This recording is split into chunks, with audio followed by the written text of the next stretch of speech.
కావాలి, మనల్ని మనమే పరిపాలించుకోవాలి. అయితే సమస్య ఏంటి? రాజకీయ సమస్య, ఆర్థిక సమస్య, కొన్ని పరిపాలన సమస్య. నేను అలా అనుకోవడం లేదు. ఇది కేవలం ఒక చిన్న మానసిక సమస్య. నేను అన్నది మీకు అర్థమయ్యట్లేదు. మన దేశం జనాభా ఎంత? 30 కోట్ల మంది. పరిపాలిస్తున్న వాళ్ళు ఎంతమంది? 3 లక్షల కంటే తక్కువ.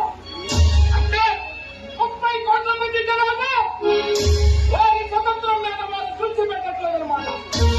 ఇప్పుడు ఇదే ప్రధానమైన సమస్య. బ్రిటిష్ వాళ్ళు 5 ఏళ్ళు మా భారతదేశాన్ని పరిపాలించట్లేదు. ఒకవేళ అదే నిజమైతే ఆ కత్తులు తుపాకులు భారతీయ సిపాయిలవే.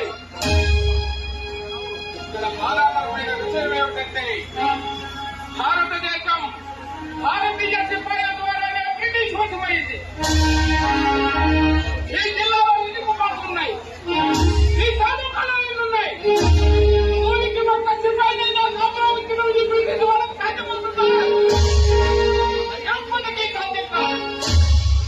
కాబట్టి మనమంతా ఎంత త్వరగా ఏకమై స్వతంత్ర భారతదేశం మీద దృష్టి పెడతామో అంత త్వరగా ఈ బ్రిటిష్ వాళ్ళు మన దేశాన్ని విడిచి పారిపోతారు.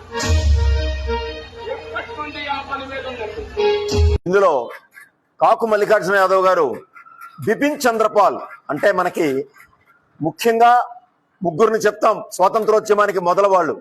లాల్ బాల్ పాల్ అని, లాలా లజపతి రాయ్, బాలగంగాధర్ తిలక్, బిపిన్ చంద్రపాల్.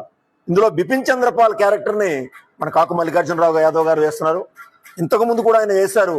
అద్భుతమైన ప్రదర్శన ఆయన ద్వారా వచ్చింది.